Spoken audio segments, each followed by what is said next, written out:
Hello students, आज मैं आपको दूसरे एक खेल बैडमिंटन के बारे में बताऊंगा। बैडमिंटन एक बहुत लोकप्रिय खेल है। इसका जन्मदाता इंग्लैंड है। सबसे पहले इंग्लैंड में बैडमिंटन का खेल हुआ था। बैडमिंटन आप सब लाइफ में, जितने भी स्टूडेंट्स हैं, लाइफ में एक बार खेला होगा। आप घर पे जो बाहर फुल रैकेट खेलते हैं वो एक्चुअली बैडमिंटन है, और वो इंडोर गेम है, वो आउटडोर गेम नहीं है, वो इंडोर गेम है। तो आज मैं आपको बैडमिंटन के बारे में, वो कैसे खेला जाता है, उसका मेज़रमेंट क्या है और उसके रूल्स क्या है, मैं आपको बताऊंगा। तो सबसे पहले मैं आपको बैडमिंटन के कोर्ट के बारे में बताऊंगा। ये इंडोर कोर्ट आता है इसकी जो लेंथ होती है वो 44 फीट होती है। इसकी विड्थ जो होती है 20 फीट होती है, और इसमें चार बॉक्सेस बनाए जाते हैं, जिसमें से हमें सर्विस करनी होती है। यानी चार बॉक्सेस होते हैं। उसकी जो विड्थ होती है वो 8.5 फीट होती है, और उसकी जो लेंथ होती है वो 13 फीट होती है। ऐसे 18.5 बाय 13 के चार बॉक्सेस बनाए जाते हैं, और बीच में एक सेंटर लाइन होती है। और इसकी जो गलियां होती हैं, इससे साइड गली होती है उसको 1.5 फीट होती है, और जो पीछे वाली गली होती है उसके 2.5 विच उसकी लेंथ विड्थ होती है। तो और इसकी जो नेट है उसकी हाइट 5.80 होती है, और इसकी जो सर्विस लाइन से उसकी नेट की दूरी जो है वो 6.5 होती है। तो ये था अपना मेज़रमेंट, ग्राउंड का मेज़रमेंट। अब बैडमिंटन कैसे खेलते हैं मैं उसके बारे में बताता हूँ। दो इंडिविजुअल गेम भी खेला जाता है। इसमें इंडिविजुअल प्लेयर खेलते हैं, और टीम इवेंट भी होता है। तो डबल्स भी होता है और सिंगल्स भी होता है। तो सिंगल्स इवेंट कैसे खेला जाता है मैं आपको बताता हूँ। सिंगल इवेंट्स में दो प्लेयर होते हैं, रेफरी उनको बुलाता है, दोनों को बीच में टॉस होता है। जो प्लेयर टॉस जीतता है उसको सर्विस या वो ग्राउंड चूज कर सकता है। अगर ए टीम का कैप्टन टॉस जीत के सर्विस चूज करता है तो सामने वाले प्लेयर को कौन सा कोर्ट, ये वाला कोर्ट लेना है या ये वाला कोर्ट लेना है, वो चूज कर सकता है। अब ये जो गेम है वो टाइम पे नहीं बल्कि पॉइंट पे खेला जाता है।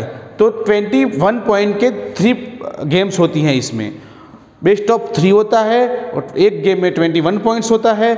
जो 2 गेम्स जीतता है वो विनर होता है। तो अब कैसे खेला जाता है, तो जो सबसे पहले है सर्विस करनी होती है। सर्विस आप अंडर आर्म ही सर्विस कर सकते हैं, ओवर हैंड सर्विस हो नहीं सकती है।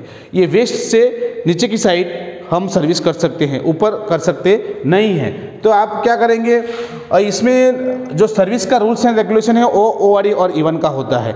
अगर मान लो 0 लव से स्टार्ट होता है, यानी जब 0-0 पॉइंट होते हैं तब उसको बैडमिंटन की भाषा में लव एंड लव बोलते हैं, लव एंड लव प्ले बोलते हैं। तो सबसे पहला जो 1 पॉइंट से स्टार्ट होता है वो राइट साइड से स्टार्ट होगा। यानी 0 जब 0 हो तब क्या होगा, राइट साइड से प्लेयर सामने की तरफ सर्विस करेगा। तो क्रॉस सर्विस करनी पड़ती है, उसको क्या करना पड़ता है, क्रॉस सर्विस करनी पड़ती है। और यहाँ सामने वाला प्लेयर खड़ा है, यहाँ से वो सर्विस करेगा। सर्विस करते समय उसका पैर यहाँ सर्विस लाइन के ऊपर होना नहीं चाहिए, उसको पीछे ही रखना है। सर्विस करते समय हमारा पैर भी ऊंचा होना नहीं चाहिए, और एक अंडर हैंड सर्विस करनी पड़ती है, और वो भी क्रॉस करनी पड़ती है।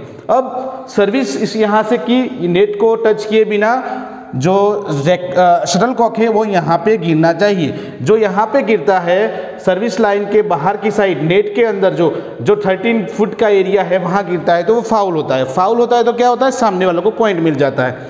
तो सर्विस यहाँ से करके यहाँ गिरनी चाहिए, और पीछे भी अलाउ नहीं है। अगर साइड में गिरती है तो भी फाउल होता है, यहाँ साइड में भी गिरनी नहीं चाहिए तो भी फाउल होता है।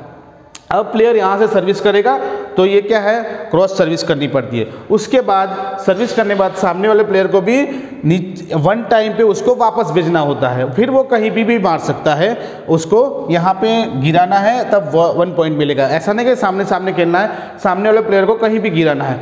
अगर यहाँ पे वो मार नहीं सकता है और यहाँ अपने ग्राउंड में जा तो वो सर्विस कंटिन्यू करेगा। अब मान लो कि उसके 1 पॉइंट हो गया है तो सर्विस कहाँ से करेगा, वो लेफ्ट साइड से करेगा। तो लेफ्ट एंड राइट, तो 0 पे राइट, 1 पे लेफ्ट, 2 पे राइट, 3 पे लेफ्ट, ऐसे वो क्रॉस सर्विस करनी होती है। अब क्या है, अब दोनों खेलने वाले प्लेयर, अगर कोई प्लेयर यहाँ पे नेट को अपना रैकेट टच करता है वो तो फाउल होता है। अपने बॉडी पे कहीं भी जो टच होता है शटलकॉक तो भी फाउल होता है। अपना रैकेट भी टच करता है तो भी फाउल होता है। और यहाँ पे जो साइड पे गलियाँ हैं दोनों साइड, यहाँ पे कहीं भी शटलकॉक गिरता है तो वो फाउल होता है। पर अगर ऑन द लाइन गिरता है तो वो इन गिना जाता है, और शटलकॉक यहाँ पे गिरता है तो वो फाउल गिना जाता है। ऐसे 21 पॉइंट तक ये गेम चलता है। अगर दोनों के सेम पॉइंट होते हैं 22, 21, 21 तो ड्यूस होता है। ड्यूस में उनको क्या करना है, जो सबसे पहले 2 पॉइंट्स ज़्यादा लेगा वो विनर हो गया। अगर नहीं ले पाता है और कंटिन्यू 29 तक जाते हैं तो जिसका 30 पॉइंट जिसका जल्दी होगा वो विनर होगा। तो ऐसे 3 पॉइंट के बाद 3 गेम के बाद जो विनर है वो डिसाइड होगा, बेस्ट ऑफ 3 खेला जाएगा और ऐसे ये विनर होगा। तो ये था आज को आपने मैंने जितना शॉर्ट होते समझाया है, जितना आप समझ सको। अगर नहीं समझे हैं वो हम प्रैक्टिकली समझेंगे। इसलिए ये बैडमिंटन आप इस तरह से खेल सकते हैं। आप घर में भी जहाँ हवा ना सके वहाँ सामने सामने भी अच्छी तरह से खेल सकते हैं। Thank you.